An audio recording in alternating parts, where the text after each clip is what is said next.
Hey, it's Lucas Walker from Gorgias. I filmed this episode with Zhou from Bird Food for People back in early February in New York City. Obviously, this was before COVID hit. We talked about trade show season kicking up, but that's totally out the window. Zhou made a really good point of working together, especially as small businesses and entrepreneurs. It goes such a long way in being able to really go farther together. Even if it's somebody who's a competitor, you never know when you're going to have to work together. Before we jump into the episode, I really want to thank all of our partners, many of whom are competitive. Partners like Privy, Klaviyo, Omnisend, and so many more who have given very generous offers to come together for the e-commerce community at ecommercestimulus.com. Whether you're looking to enhance your tech stack, you've seen a downturn in sales, or you're moving online for the first time, a lot of the e-commerce partners are here to help you out. So go check that out and enjoy this episode of the Ecomm Swipe File.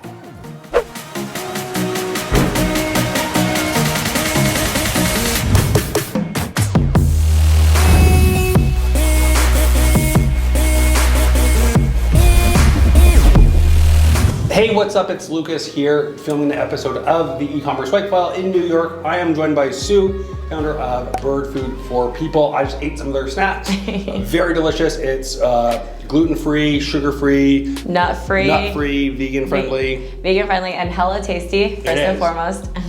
Perfect snack. It doesn't matter if you're just going on a hike and you want something for the trails, or hanging out drinking some beers and you want something a little bit more healthy than the pretzels and chips. Definitely check them out. Funnily enough, I've done a lot of selling snacks and packaged goods, but for our canine friends, so Zhou and I were actually talking a lot about the industry and the challenge. So Zhou, what's your tip for founders, especially as we're getting into the season where, like me, we're on the road a lot? Yeah. What would you do to kind of survive trade show season, avoid some of those awkward moments? What would you say the best thing you can do is? Sure thing. So it is trade show season. Expo's coming right up. Fancy Foods just happened. So as you walk the floors and you're at your booth, there's a good chance that you'll run into founders of companies that you view as competitors in your space. And I would just encourage everyone to smile, be friendly, have a conversation, because I bet you that the people that you view as your competition probably aren't your actual competition, and that you guys share more challenges in common that you can work together on than anything else. I promise most people are really, really nice, and yeah, you don't have to be competitive. We can all just be collaborative instead. Absolutely, and I could not agree more. You just get so much more out of collaborating versus competing. And even things that people don't even think about, like let's say you've got a big PO with Walmart or whatever the company is, and all of a sudden you can't make that PO, and they're gonna start levying fines on you for every day that you miss it. If you can come to them with a replacement, get someone in there to take your place even temporarily, maybe not in Walmart, but if you're focusing all your efforts elsewhere and you're stuck between a rock and a hard place, it's a lot better to be able to call up your competition, have them owe you one, than to be stuck trying to compete and screw them over, throw them under the bus, and hopefully they do the same for you.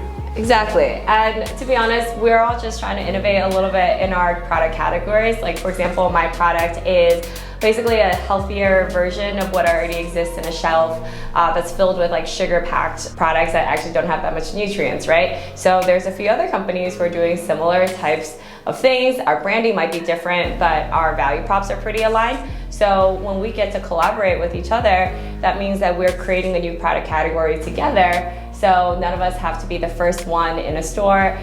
We can all kind of work on consumer education together. So yeah, there's a lot more commonality, I think, than people might think. Oh, absolutely. And really, when you take a step back, the competition isn't the other premium natural snack.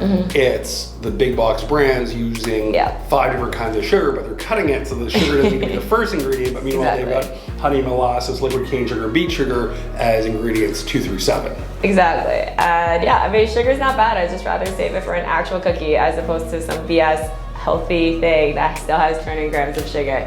But yeah, I think like for me personally, I was a little intimidated going to a brand that I knew existed. We had a bunch of commonalities and I was a little nervous, to be honest. It was my first time going to a trade show, and I was just so blown away by, once you go in with the intention of like collaboration and mutual respect, what a positive feedback you get as a result as well. And yeah, so there's no need to be not nice to each other, I guess. It makes everything a lot easier, especially when you're seeing the same people at different trade shows over and over again. It's a small industry, reputation matters a lot, and who knows? I mean, I hope everyone's brands are super successful, but more likely than not, this is not your first and only brand that you'll ever do in your life. So I think just for the long game, having a good reputation in the industry, playing well with others. I mean, the playground rules still apply in adulthood, you know? It's so true though, and it's to your point of 5 years from now,